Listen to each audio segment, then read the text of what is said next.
Yo relaciono el año 2001 con un tiempo duro de cosas duras, de sonidos metálicos, de muros y cacerolas, de monedas gastadas, de espaldas en el asfalto caliente, de herraduras y perdigones, de motos, escudos y hélices.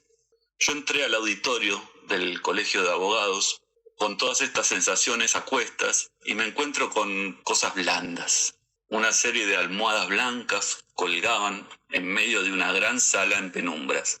Sobre ellas se podía leer una frase que remite a los juegos de mi infancia, el juego del Don Pirulero. Todo esto hizo que mi primera impresión de aquella instalación sea de una sensación contenedora y amable, como un paréntesis de cosas blandas y blancas, donde resguardarse de tanta rigidez y dureza que nos proponía la afuera.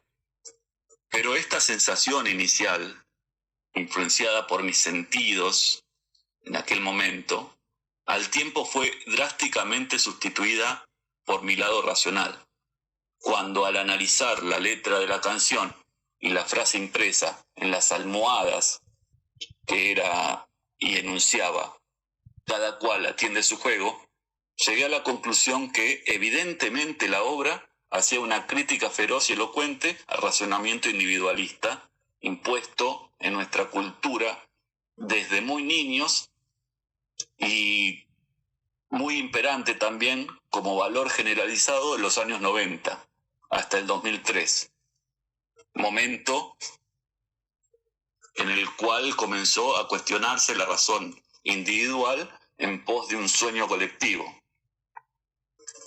Porque como escribió Goya en uno de sus grabados, el sueño de la razón produce monstruos.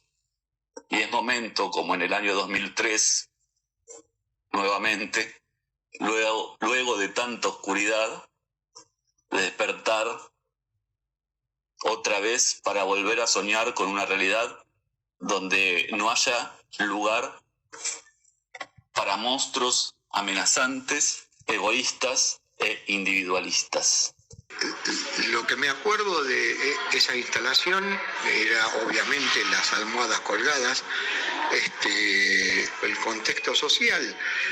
Bueno, sabemos que en el 2001 fue económicamente un año muy duro, por lo que ya veníamos un poco remontando. Y la analogía, no sé si atender este juego que empezaba a formarse a partir del 2001, ¿no? En el año 2001 participé por primera vez como asistente a una instalación llamada Atiende tu juego. Recuerdo haber ingresado a un lugar muy oscuro y ver en la parte de abajo, como si fuera en un pozo, una luz y almohadas colgadas con inscripciones que no recuerdo qué decían. Acompañaba una música infantil, siniestra, y básicamente centré mi atención en lo que hacían las otras personas que estaban como yo mirando lo que ocurría allí. La sensación que tuve, y la recuerdo muy bien, era una sensación de pasividad. Estaba como muy expectante para ver lo que ocurría y sobre todo las reacciones de las otras personas que miraban para todos lados como yo, tratando obviamente de entender qué era lo que estaba pasando, porque era mi primera vez. Y el contexto en la Argentina en ese momento era un contexto de enorme crisis social, de inestabilidad política.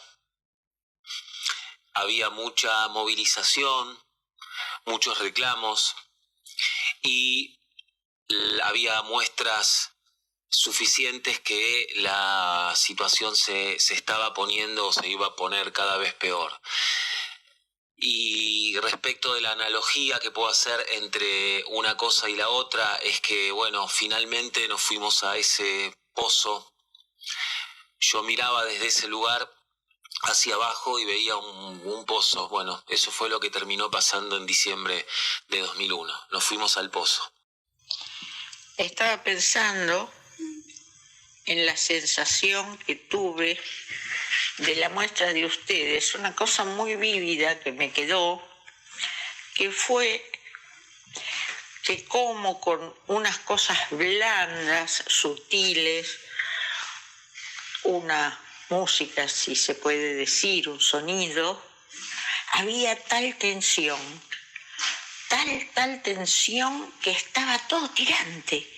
Eso es lo que recuerdo, y la asociación es que cuando fuimos con vos, Gaby, a la plaza, en ese diciembre, pensé, qué bárbaro, cómo se adelantaron, cómo vieron venir esto.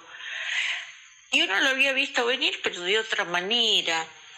Pero ustedes lo percibieron y nos lo mostraron desde otro lado.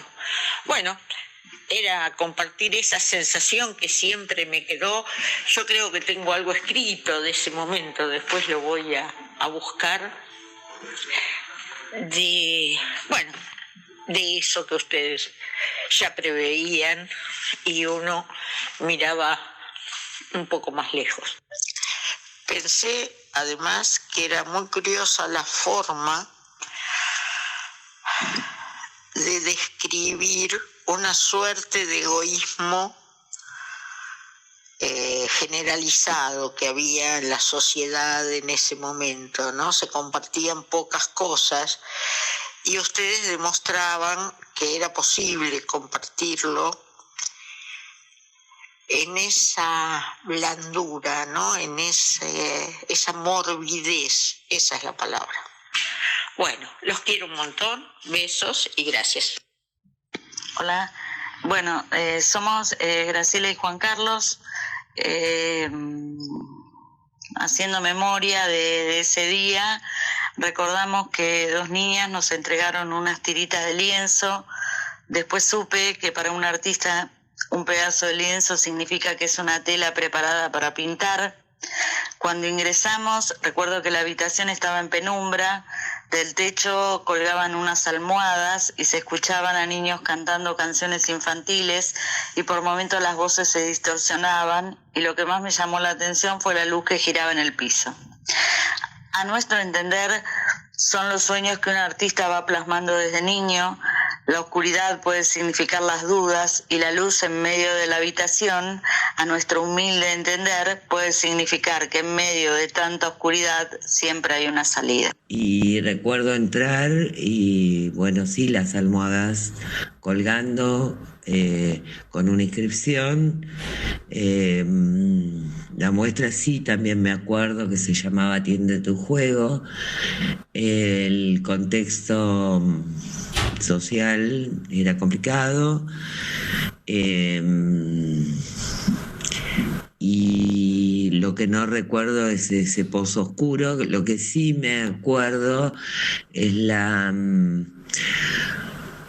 intriga que tenían las personas que circulaban, que no se animaban a intervenir entre las almohadas o a tocarlas.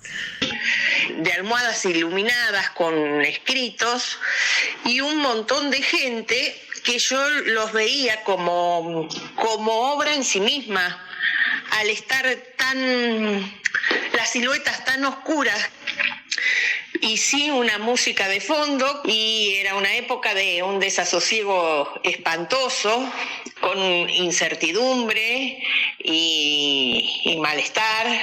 En cuanto a la analogía entre esa época y esta, hay un aroma parecido.